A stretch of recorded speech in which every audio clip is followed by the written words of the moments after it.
As sex has become currency in academia, women are being forced to pay this high price. Academics have had enough and calling on Minister Naledi Pandor to act. So how did sexual violence and sexual harassment become so entrenched on our campuses? Tonight, University of Pretoria lecturer Atambile Masola joins me in our Johannesburg studio. Thandi Leeuwen, who is the Chief Director of University Governance and Management at the Department of Higher Education and Training, joins us from the studio in Cape Town. Good evening to both of you. Atambile Masola, you've written a letter. Tell us about the letter. What concerns you raised in it?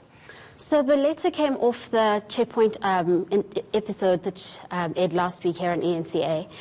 But that's not the only context. There's been a whole lot of incidences, particularly in 2018. And this is an old conversation. If we go back to RU reference list, if we go back to even in the early 90s, even in the 80s, that women have constantly been saying university campuses need to be safe. And so off the back of that context, Kentani Maseko's suicide, we're saying we need to keep the state accountable. And so we felt that we couldn't keep quiet, especially even with Gugu Ncube and the way that she was treated at the union buildings, is that there's constantly events that are building up that are telling us that something needs to be done. And so off the back of those incidences, we felt it was our duty as women in academia, non-binary and allies who are in academia to make demands and say this is not good enough. And so in our letter, we're saying that there are a couple of steps that the minister needs to take and perhaps be more accountable, because we've since discovered that actually it's not that the DHET doesn't know that what's happening. Last year, CGE, the Commission on Gender Equality, presented at the Portfolio Committee for DHET and told them what was happening. We know that there's a policy framework that was finalized in May 2018 last year, but hasn't been gazetted. It hasn't been circulated for people to comment. Scream with desperation. So it's not that they don't know. It's just to do. Exactly, right? So at this point, our main aim is to say we're going to keep consistently making demands, and so we've written those demands, and one of which is we want a special investigation. And up until now, the only sort of people who've made it into the media, or the only institutions that have made it into the media, are universities. TVET colleges aren't even part of the conversation, because now we've discovered that there's actually not even any research telling us what's happening there, that there are no systems in place, that students don't know where to go. And so it perpetuates this culture of silence, this culture of people not knowing what to do, this culture of helplessness, which then reproduces this culture of rape and violence on our campuses. Thandi Leeuwen, I mean, what did you make of the issues raised in the letter, and how's the department going to deal with this? Thanks, Jane. Good evening, and to Atambile as well. I can't hear so well, so I might ask you to repeat some things.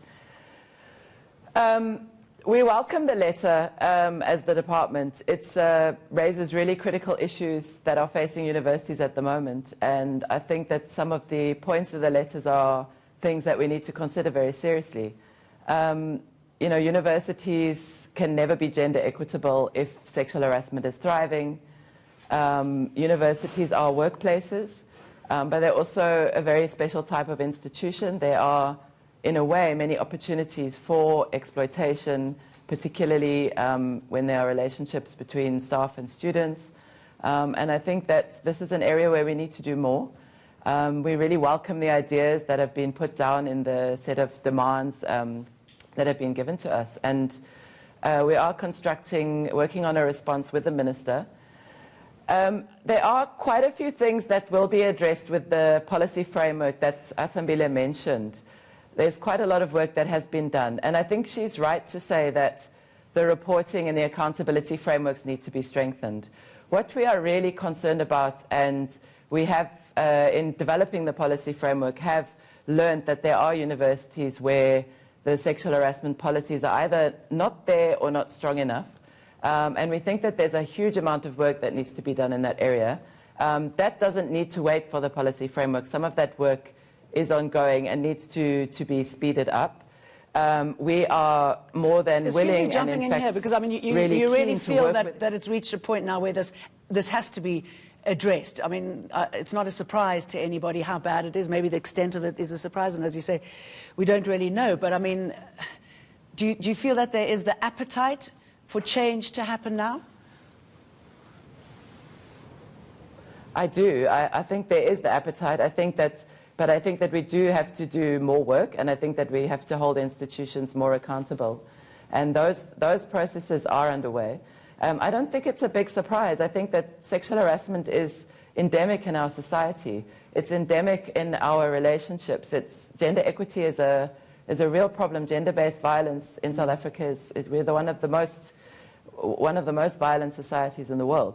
So I don't think it's strange that universities are experiencing sexual harassment. I think that what we want to see, and where I understand the frustration, I think that the anger and frustration is highly justified, that we need to do more, and that institutions, maybe some institutions, are not doing enough. I have to say that there's huge variation across the sector. There are institutions where there's enormous work that's happened, and where there are very strong policy frameworks. And of course, the policy frameworks themselves are not enough.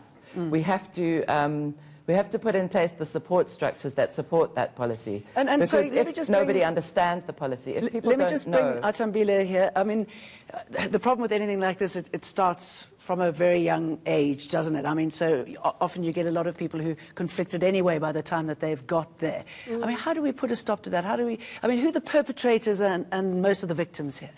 Well, I mean, Tandi does point out it's a societal issue, but I think we've seen that there's a lack of urgency, right? So government has been really good at just making us sign documents, making us attend things, making us attend yet another talk shop.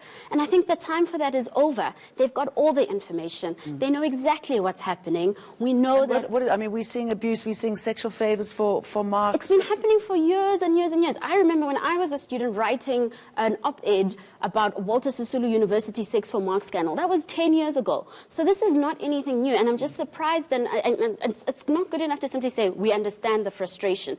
Women's lives are on the line here. Students' lives on the line. Students drop out. Students don't finish. It destroys their lives. So I don't understand. I mean, and I think that the department has to do much, much better in simply saying we understand the frustration. We appreciate what you've told us. That's just not good enough at this stage. It's not good enough that they're going to give us, make us go sit in another talk shop. We don't want to do that. We want to see actions, and we want to see consistency. So one of the things she mentions is that there are universities that are trying to do something, or institutions that are, and there are others that aren't. That's a systemic issue.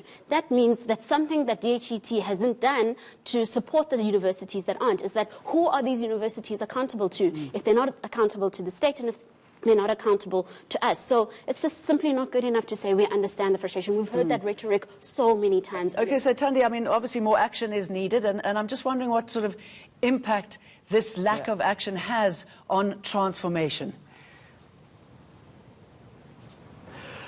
So, like I say, I don't want to dismiss the anger. I think that this is something we're all frustrated about. I don't think that there's a lack of action, but I think that what Atambile is saying is really important.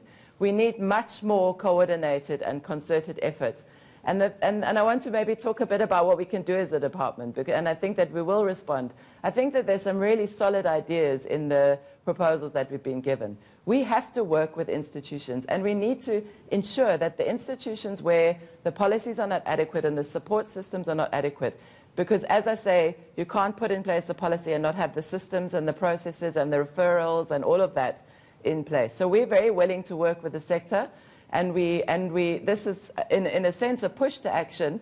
There's already quite a lot of work going on, and maybe if we do start this engagement at a more formal level, and we are engaging with the minister about what form that will take, and the response to the letter will provide more detail about that, then what we can do is identify what are the immediate priorities. We do a lot of oversight work with the universities, and we also provide a lot of support. And I think that Atambile is absolutely right. There are areas where we have really urgent priorities to go and support institutions. And there are other areas where we can offer, there's expertise within the system that we need to look at. I also think that as much as we know a lot about what's going on, the area of staffing that they've raised is an area that we need more information on. I think there's a lot of research on sexual harassment as experienced by students, and not as much about the experience of academic staff. And I think that we also are very pleased that some of these issues have been raised. So we're very open to this work. Okay. And briefly, if you will, I mean, because we've had protests, that's made very little impact, has it? It has. And at this point, we're starting to ask ourselves, what would it take? Do we need to go on a go slow? Do we need to withhold our labor? We saw with total shutdown, even after that, there were still skirmishes and this idea that the state is going to take their time. And so there was a summit in November. The state just doesn't take women seriously. And I think at that point, you know, in an anti-woman and in a violent state, that what more should we do? We've been polite, we've been kind, we do our work, but this directly impacts the work that we do, and it compromises all of us. So it just needs to be better. And for us, I think that policy framework must be released. That can be done in a week. That can be done tomorrow, quite frankly. That doesn't take a long time. Atambila Masola, thank you very much, and Thandi Lewin. That's our show for tonight. News is next.